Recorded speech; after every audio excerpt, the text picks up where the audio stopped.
Alright folks, we're back. We're on the other side of... We've reached apoapsis is what I mean to say. The peak. I don't want this show to go on for too long.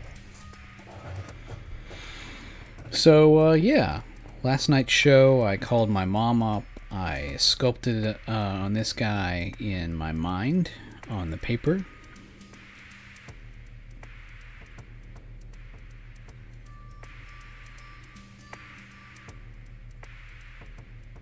And this is what came out.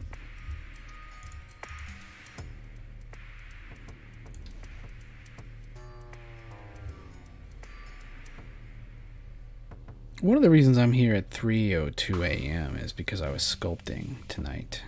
Some stuff I did last week. How did all that happen? Well, if you Google this scarecrow, Jim McKenzie. I think you can Google scarecrow sculpture, but you're going to find this. And then my best friend took me and some other compatriots to the Leica exhibit when we were in Portland, and I got super inspired there. And if I may say so, it turns out I've got a little bit of a knack for sculpting. So,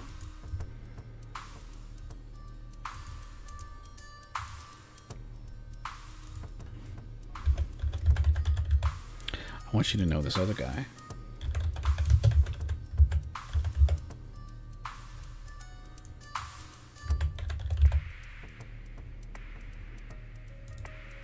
Steady crafting.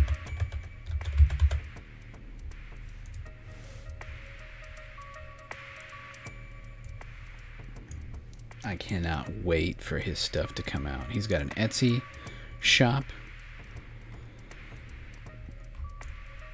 So, how's that meme go? You had my curiosity, but now you have my attention. Jim McKenzie had my curiosity. Then we go to the Leica thing.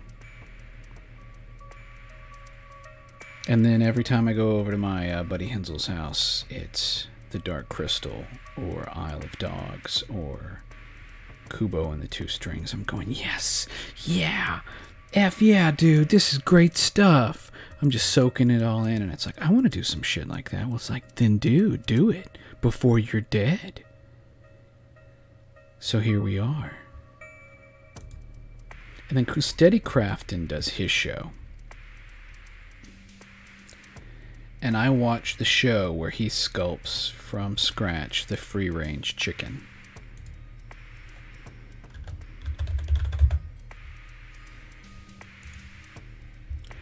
And so then I go and I buy some epoxy sculpt because I'd heard of it before.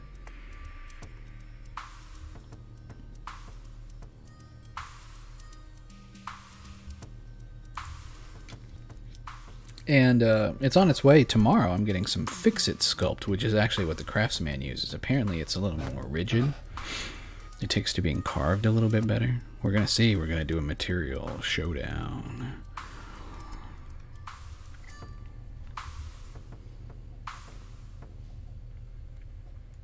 In the name of science. So then where's my shit? So yeah, then the lineage is... I decide that I'm going to start taking more time and making. And let's skip to the end of the Halloween part. But here we are. Here's my mask, which is even more impressive in person. And my wife's mask turned out lovely. I mean, these are really nice in person. I need to take some time and make a little light box out of some PVC. And so the show is in support of that. The show is you seeing how I bullshit my way through life. That is to say, I bumble through and I pick up little creative motifs and I chew on them and I turn them into ideas and I execute on the good ones. But then you see me. I mean, I'm actually making something as a result. you see that I do execute. I don't just talk about it. This was a cool picture. I had stuck up the wobbly python. Not the wobbly python. That would be on the tip of my tongue. The Wobbly Man bottle that we got up in McCall, Idaho. I looked through it like a looking glass, and then it was so cool that when I looked at the kitchen light, this is what it looked like. So I decided I had to stick my phone down in there and try and capture a version of it. Don't go towards the light. So here's where we are today. Let's go from here.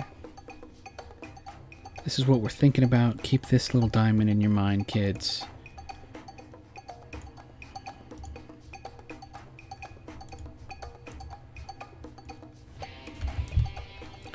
I talked about the styrofoam ball last night as I was designing that guy and looking at it, and it turned out that I actually had to do some carving out from the ball shape. But here I am. I'm pre-measuring, trying to figure out. I'm trying to eyeball how much do I need to cover the surface of this ball, and then over here, how much do I need to build a head? Now, look at the light gray clump right here. Oh, good, you do see my mouse. This clump here. This is the mushier bit. This is the tacky stuff, this dark stuff. I get the mushy stuff out, and I will play with just it sometimes to build a shape and see, is this enough to do this and enough to do that? And then you come in and I get an equal portion of it. I always plan on having more than I need. Let me add a marker here. Some gal at the Halloween party was saying that she wanted to know all about this, so shout out to Halloween Girl. I'm trying to remember Dan's friend's name and I'm embarrassing myself. She was very pleasant to talk to. Haley or Sarah? Maybe it was Sarah. Haley was nice to talk to too. Really, those were the only names I came away with. Wonderful people. By association. I knew they would be because the hosts of the two parties I went to were fabulous individuals as well.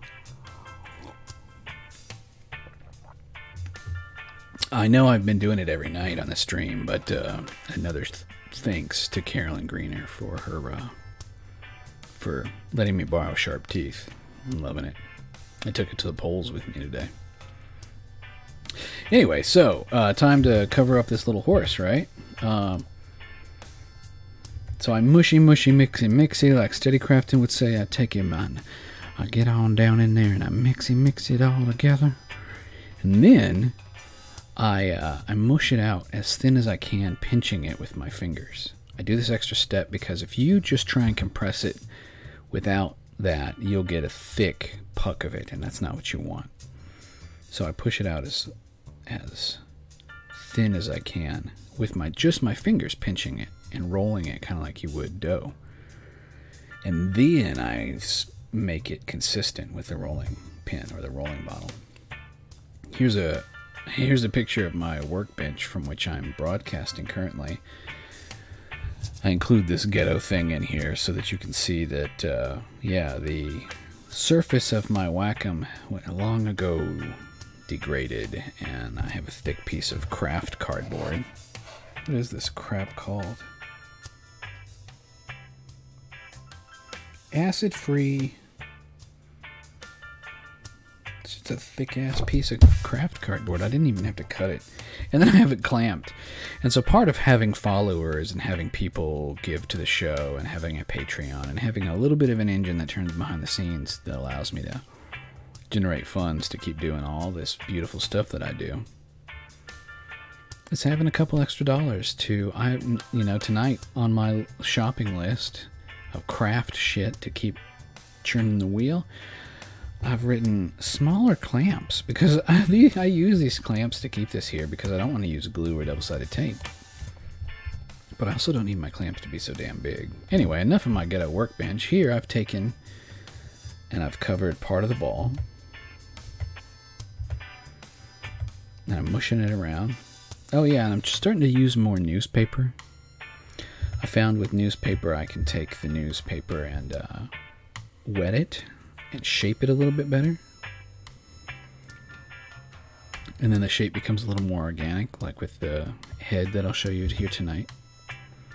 Here I've taken the ball, and my sister was wandering around the bunker, and she's like, "Is that a butthole?" And I'm like, "No, these are like impromptu registration marks for me to show where I want to attach the head, a couple shoulders, some back legs."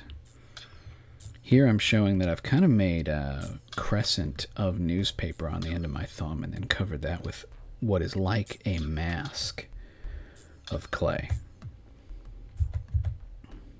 You can see that here. This is me doing the horse head. And that's because I didn't need it to connect up underneath. I promise you viewers, these are not pubes. I am a bearded man. Think if Hagrid were to engage in crafts, he would get more than a few hairs in his crafts. It adds to the charm. If anything, should I give these as gifts, it gives you power over me because you have my hair in the craft. Shit. More hairs, not pubes. Though pubes are hairs. At some point I was mushing and smushing on this form. Look at it down here. And there's only so much you can press on it. And it's like an inverse squared. Like the more that you push on this, on styrofoam, the less it compresses. At some point it can't compress anymore. It's just going to break. And to get quite the shape that I needed, I had to actually say, nope. Draping this over and building it up over a ball isn't enough. I have to get some stuff out of here. Let me fix this if I can. That's how that goes.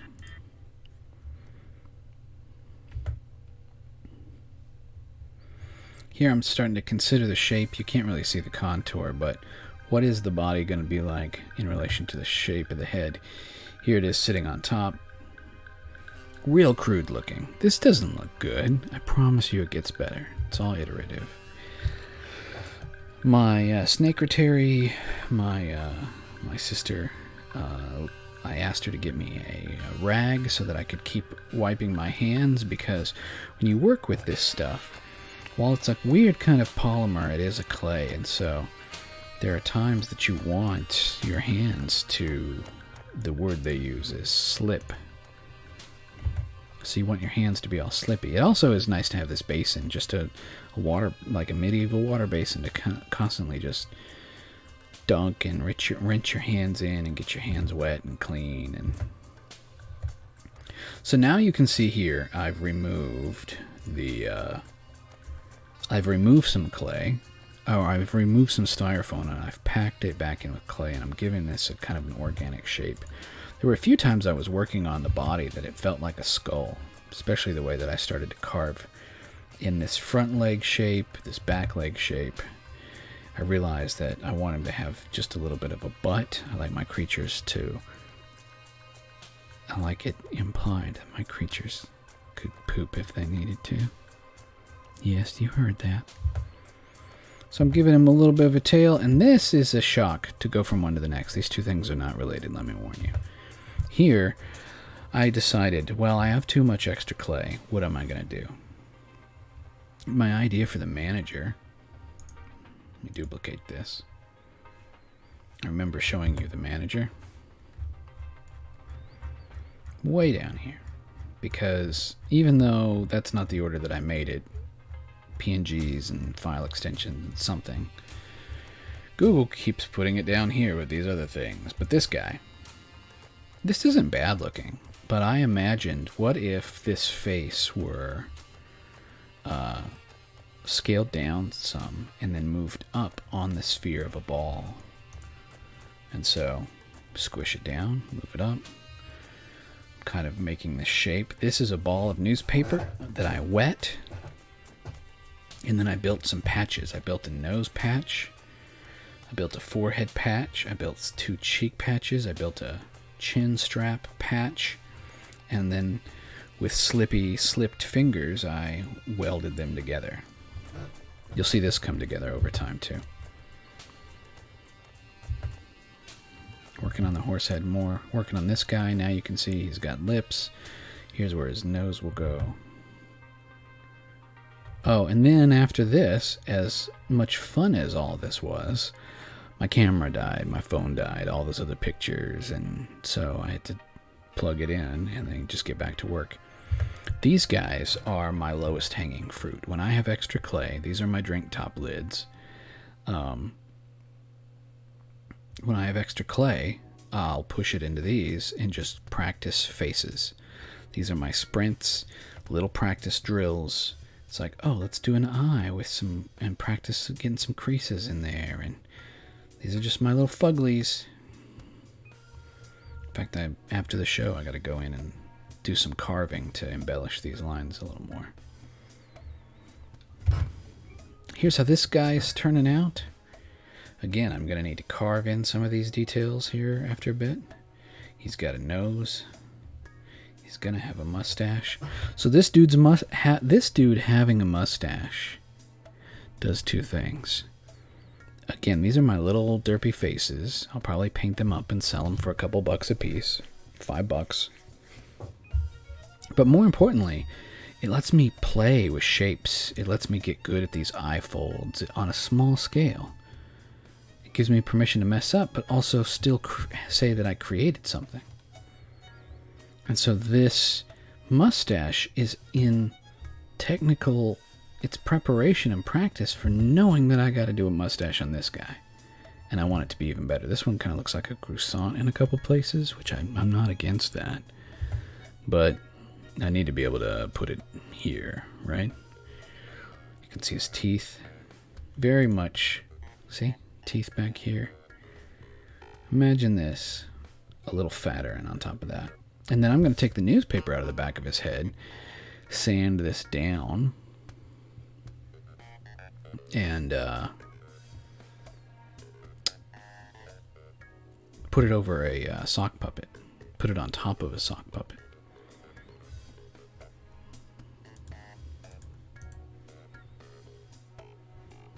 I'm going to have to give him a hat too. Tinier, much smaller. Sanding and carving. Seems like we have a viewer. Yeah, and then this is how the horse head is turning out. See how I knew that the lips are here? It looks elementary because it is. I mean, tomorrow I'm going to sand this back. Add the eye. I'm going to sand this back. I'm going to carve in some pieces. I'll do some whittling up underneath here.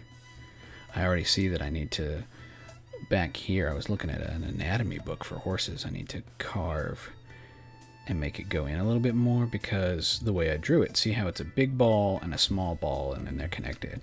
So yeah, I have to exaggerate this up underneath here more, which is okay. That's going to be easy to do because if you saw the other picture, I don't have it. This is just almost a big thumbnail of newspaper that this is sitting on. The bottom's not even sealed, so. Let me call out to my one viewer. I'm happy you're here. Into the Night Within Comitatum. We're talking art progress, code, and as always, bullshit. You'll see that the production value of the show tries to get better with every episode. If I haven't scared you off by saying hi, take some time and chat to me in the stream. I love questions and interaction. I hate developing in a vacuum. Oh, and then my sister snapped some pictures of me down here in the bunker. Working.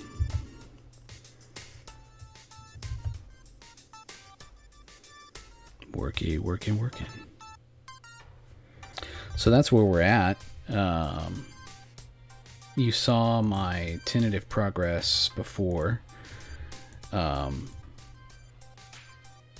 I'm kind of a night off. Everything was thrown off just a little bit, but I did get... So like tonight, I would have said that on Monday I wanted the body and the head done. That means tomorrow when I wake up, I'm going to do sanding and then do the head and neck. I also have to cook for the studio crew tomorrow. And then the fix-it, the Fix-It Sculpt is arriving tomorrow, and that's very much like what I've been using, but it is a different medium. This leaves me Thursday to do painting and sanding and carving and priming, and then Friday is our role-playing session. Everyone comes together in the studio and we have a big crew. Sometimes we make it a dinner. Maybe we'll get some pizzas, because remember, in the meantime, I was talking about, what am I all about? Well, I love Muppets, pizza, big ideas, and infectious language. So